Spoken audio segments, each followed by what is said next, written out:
What's up, guys? So I want to talk to y'all today about one of the most important topics in our country today, and it's also one of the biggest problems that we have in the U.S., and that is obesity. So me being in the health and fitness industry, this is something that I've dealt with a lot, and a lot of people just don't take it serious enough until it's really too late. So I got some notes here just to give you an idea of what the rate is in this country, and we're at 42% of adults in the U.S. are considered obese, which is about 140 million people, which is absolutely crazy. Like, this should never, if we're the greatest country in the world, or supposed to be, this should not be this way. It's just truly unacceptable. So around 19.3% of children and adolescents are considered obese, which is about 15 million children and adolescents, which is, it's just unbelievable to think that we're in the best country in the world, but we have this many people that are sick and are obese. And it's just, it's poor lifestyle, just terrible lifestyles for children and adults.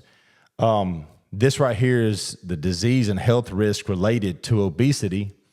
And there's heart disease, high blood pressure, stroke, type 2 diabetes, various cancers, sleep apnea, asthma, liver disease, osteoarthritis, gallbladder disease, kidney disease, depression, hormonal issues, and infertility.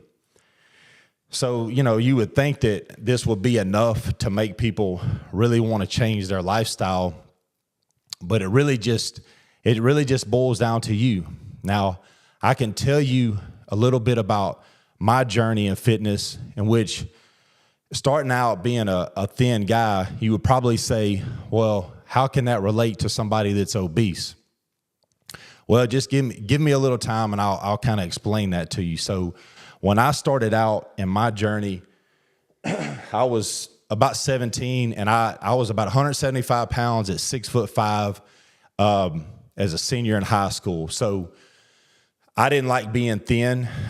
So you can imagine, I mean, I'm about 245 now at 6'5". So even 200 pounds on me looks pretty thin. So imagine 175 pounds at that height. It's pretty thin. So I didn't like that. So I wanted to do something about it. So I got into the gym real serious. Now, I played football from the time I was 10 to all the way through high school at 18 years old. So we did work out. And when I go back to when I was like 13, my dad actually got me and my brother in the gym, and we joined the gym and we went all summer. At first we were actually, and I say this because I know a lot of people are really intimidated to go to the gym. Even people when they get older, they've never been in the gym. So I can definitely see, for somebody who's never been involved in it, how it could be very intimidating, because I know a lot of people, they have this perception that when they go, or the people that actually are in the gym, that everybody's walking around with six packs and jacked, and all the girls look like these fitness models, when that's absolutely not the truth. I think a lot of people will be surprised when they go into the gym that people, there's people that look good, but a lot of people are trying to do the same thing. They're all on a journey to try to get better. But most of the people are not like what you see on the internet. So the internet can be good in a lot of ways, but it can also be very discouraging, especially if you're somebody who really keeps up with a lot of fitness on the internet. The way they do the lighting, the way people film these shots of themselves when they're in the best shape, and they really portray a lifestyle that's not really, it's just hard to attain that year round. But going back to when me and my brother would go to the gym, we had a great introduction. It was one of the best things my dad ever did, was get us in the gym at a young age, because I can tell you about our insecurities, me and my brother. We were just normal, thin kids, because we stayed outside all the time, playing sports, riding bikes, just doing what typical kids do in the 80s and the 90s.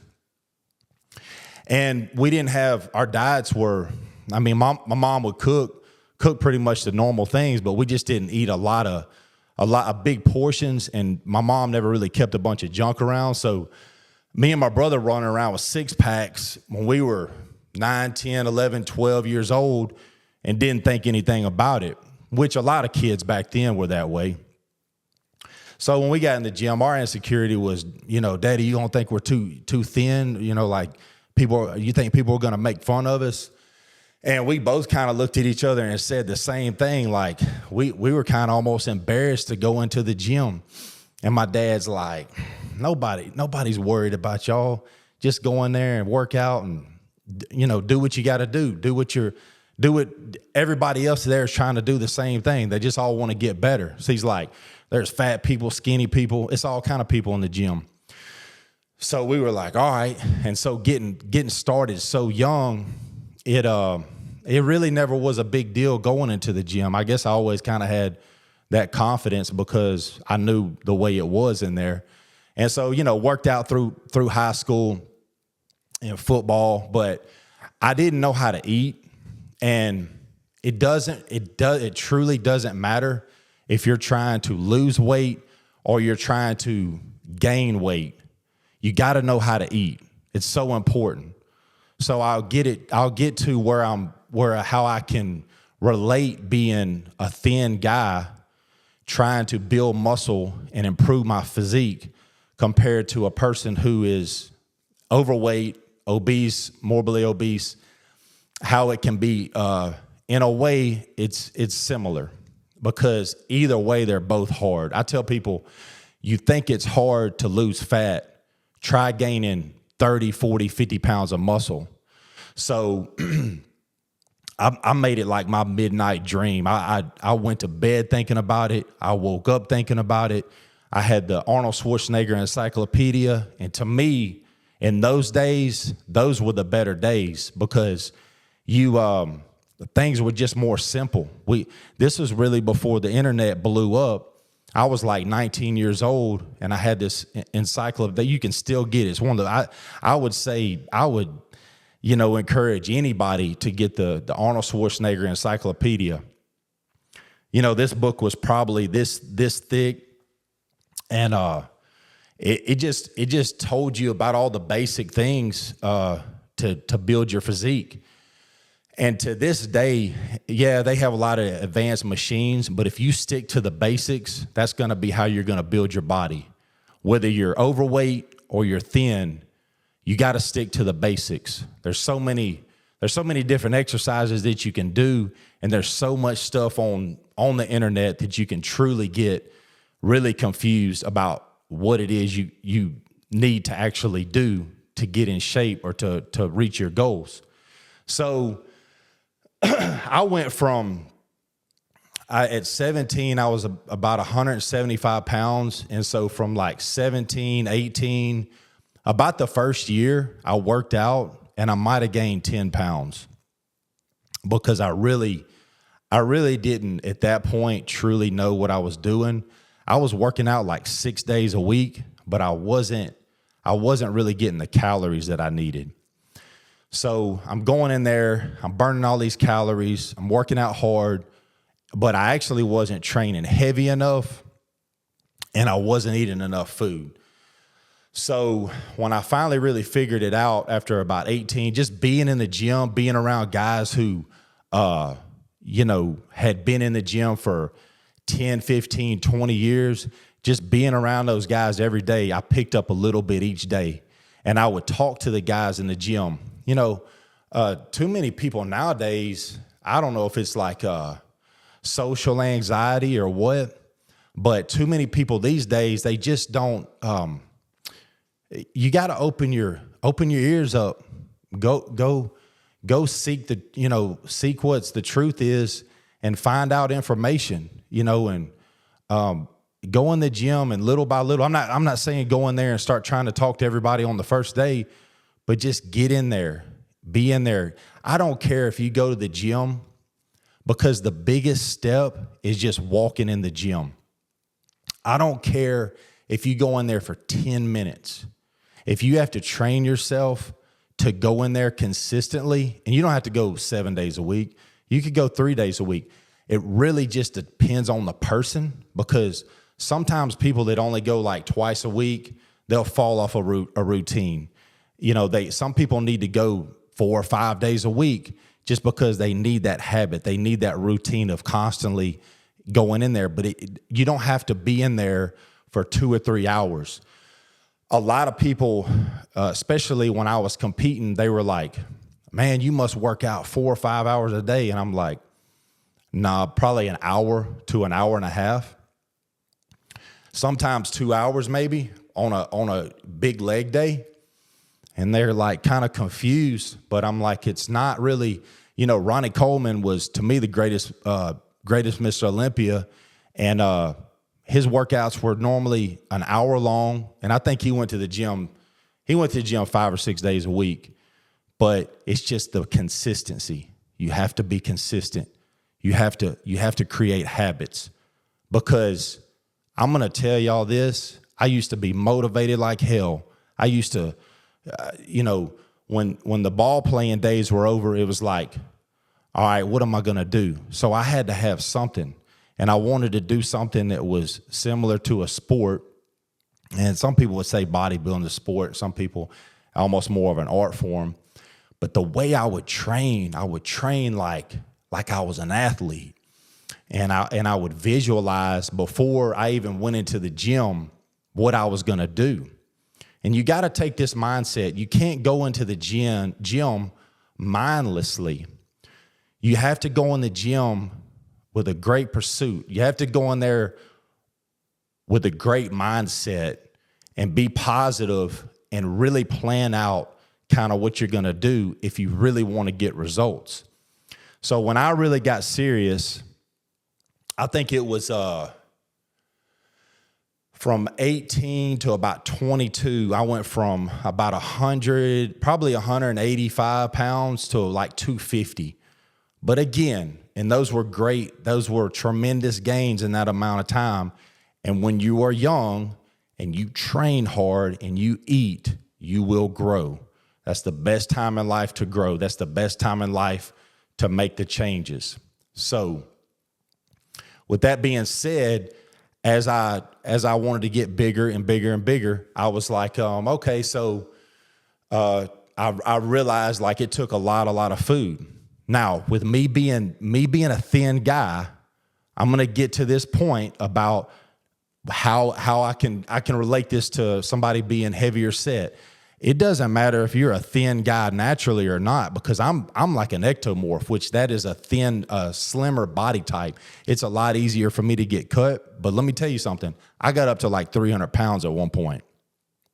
If you eat enough food, because I would go to like buffets, if you eat enough junk, you are eventually, you'll get fat. And I bulked up. But now I did it purposely.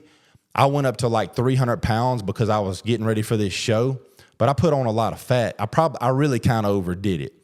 And then when you put on that kind of weight, it's not necessarily always easy, whether you're naturally thin or not, to get that weight back off. I had to do a lot of cardio.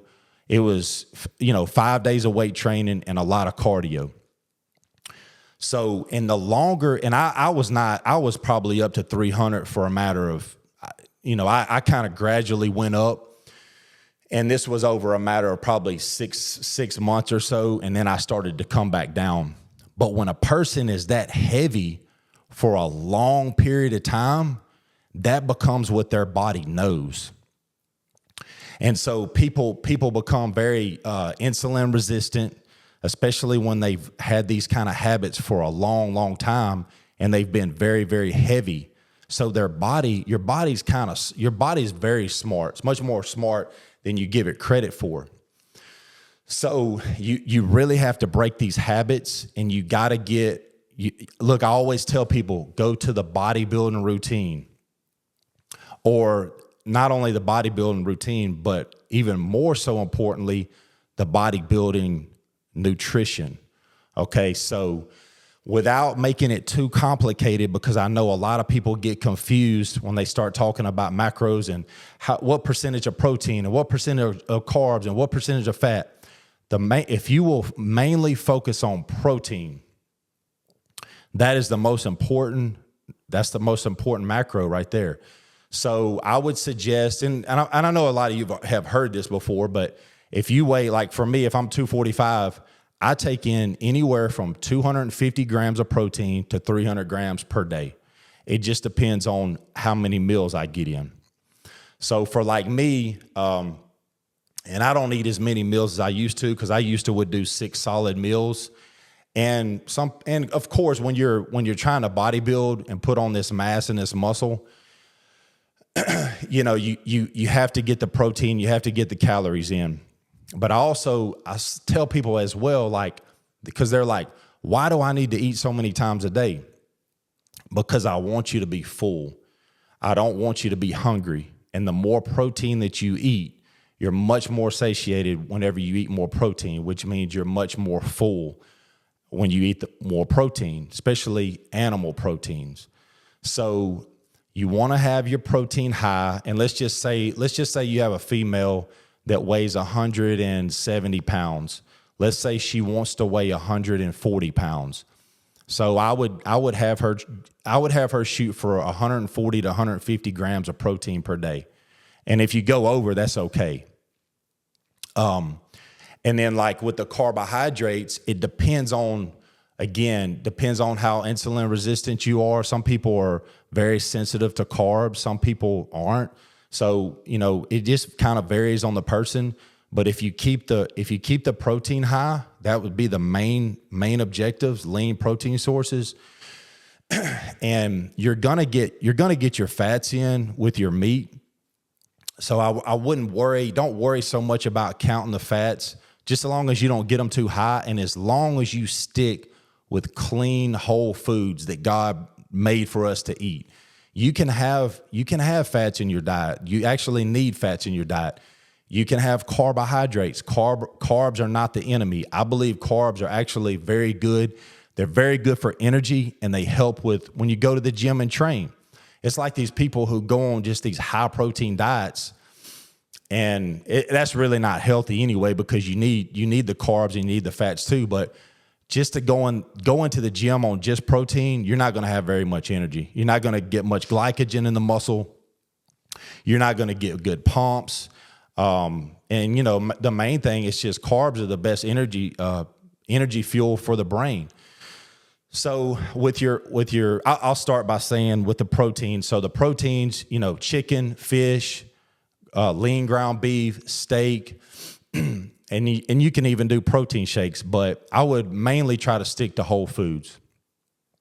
And then on your carbohydrates, you can have, people think, oh, you can't have potatoes, white potatoes. You can have red potatoes, white potatoes, sweet potatoes. I think sweet potatoes are probably the best, but you can have all of these within moderation. And then on your fats, you're going to get your fats one of the best superfoods in the world is eggs. Like I'll have a dozen eggs. I don't keep all the yolks in. I'll usually leave in about 5 yolks. So my meal number one puts me at about 51 grams of protein. And then I'm going to have typically Monday through Friday, I'm going to have about 5 feedings. 5 feedings per day. So typically it would be, eggs and oatmeal. And then I would have a chicken and rice meal, 2 chicken and rice meals, usually 1 to 2 shakes. And then depending on at night, it may be some chicken and rice, or I might just eat eggs at nighttime. So a lot of times I'll have eggs in the morning and at night. And like I say, eggs are one of the best. They're just like one of the best vitamins that you can, through food that you can eat. And don't take all the yolks out, because the yolks are good too. And like I say, with the carbs, you can do oatmeal, grits in the morning time, and you can do fruits as well. Your blueberries, blackberries, strawberries are really good. Bananas are good, but don't overdo the bananas. So kind of high in sugar, but the fruits really break down much more different than simple sugars. And processed food, the problem with the processed food is that they're just they never really. Hey, do you ever notice when you eat processed food, you eat it and you're full for an hour, and then you're hungry again? Well, this is a big problem with processed foods, and a lot of them are high in carbohydrates, and they're simple carbohydrates, so they break down really fast, and your body turns to fat very fast. So you do want to stick to more of the complex carbohydrates. So, that would be like sweet potatoes, oatmeal, and then rice actually breaks down slower than you think, and it's not terrible. So I always have, rice with my chicken, and like I say, the carbohydrates are going to help you when you go into the gym and you train. They give you the energy. So, and that's that's the thing. So if we really break it all down, the biggest thing is first thing I would say, if I'm going to tell you what would be the main thing to focus on, I would say to get in the gym first. Okay. Get in the gym. If you can get a trainer, if you can find a trainer, get you a trainer, find somebody that can help you, give you advice, show you the routine, show you a good nutrition plan, but you don't make things harder than they really should be. So get in the gym first, okay? Even if you go in the gym and you just get on the treadmill, that's okay. Go in the gym, start by just walking, okay? Walk 10, 15 minutes. If you feel good, you can do a little more. So little bit at a time, okay? And then after you get your routine down, then you want to try to really start focusing on your nutrition. But just take things a little bit at a time. Some people can go all in and just make these great changes really fast. But you want to do something that you're going to stick with. That is so important. And this is why I always teach people, I can put you on sleds and do these ropes and stuff, but I teach people like you got to focus on building muscle. The more muscle you build, the more fat you will burn. And to me, and I feel like most people feel that going in the gym and focusing on building muscle, weight training is way easier than running on the street or running sprints or whatever on the treadmill or doing these classes. And nothing wrong with doing the classes. I know some people love these classes, but there's a lot of people that do these classes and they may have some weight loss in the very beginning, but they're going to lose muscle too. So it's very, very important. And don't think that just lifting weights and, doing these circuit training type workouts, again, that's good. You're burning calories, but you need to lift weights to build muscle. Think about muscle as like putting a bigger engine in your car. So the more muscle you build, the bigger the engine, the more you burn, okay? And if you're eating the right kind of foods with this weight training, you will absolutely get results. All right, guys, so I hope this has been helpful. There'll be more to come. I'm going to keep trying to put this out here and give y'all more advice. This is what I do. I'm in the health and fitness industry. I'm a personal trainer. So y'all stay tuned. There'll be more.